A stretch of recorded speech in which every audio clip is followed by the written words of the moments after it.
നമ്മളൊക്കെയും ഒരു യാത്രയിലാണ്. നാം എവിടെ ജനിക്കും, എവിടെ എത്തി അവസാനിക്കും ഒന്നും നമ്മൾക്കറിയില്ല. എന്നാൽ ആ ജനനത്തിനും മരണത്തിനുമിടയിലുള്ള ജീവിതം നാം തന്നെ എഴുതിക്കൊണ്ടിരിക്കുകയാണ്.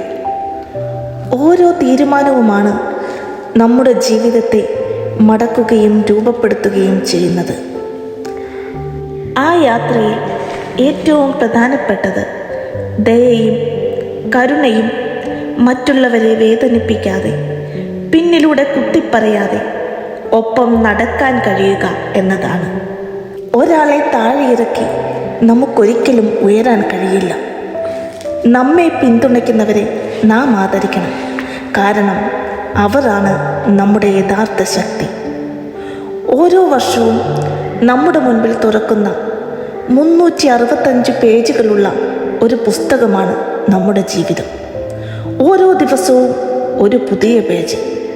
ആ പേജിൽ ഏത് മഷി ഉപയോഗിക്കണമെന്ന്, അഥവാ ഇന്നെങ്ങനെ ജീവിക്കണമെന്ന് നമുക്ക് തീരുമാനിക്കാം. ഇന്ന് നാം നല്ലപോലെ ജീവിക്കുന്നുവോ, അതോ കോപവും നെഗറ്റീവ് ചിന്തകളുമായി ജീവിക്കുന്നുവോ, അത് നമ്മുടെ മാത്രം തീരുമാനമാണ്. പിന്നീട് ചില പേജുകൾ നമുക്കിഷ്ടപ്പെടാതിരിക്കും.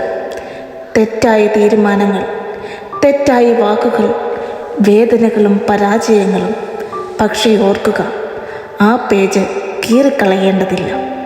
അതിൽ നിന്ന് പഠിച്ച് അത് ശരിയാക്കി അടുത്ത പേജിലേക്ക് ധൈര്യത്തോടെ കടക്കുക.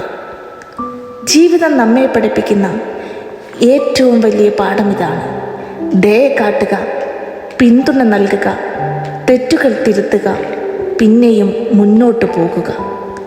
നമ്മളൊക്കെയും മറ്റൊരാളുടെ ജീവിതത്തിൽ ഒരു നല്ല വരിയായി മാറാൻ ശ്രമിക്കാം. പിന്നീടൊരിക്കൽ നമ്മുടെ പുസ്തകത്തിൻ്റെ അവസാനമെത്തുമ്പോൾ പേജുകൾ നാം തിരിച്ചു നോക്കിയാൽ ആ തിരിച്ചു നോക്കലിൽ നമുക്ക് അഭിമാനത്തോടെ പറയാൻ കഴിയട്ടെ, ഞാൻ നല്ല രീതിയിൽ ജീവിച്ചുവെന്ന്.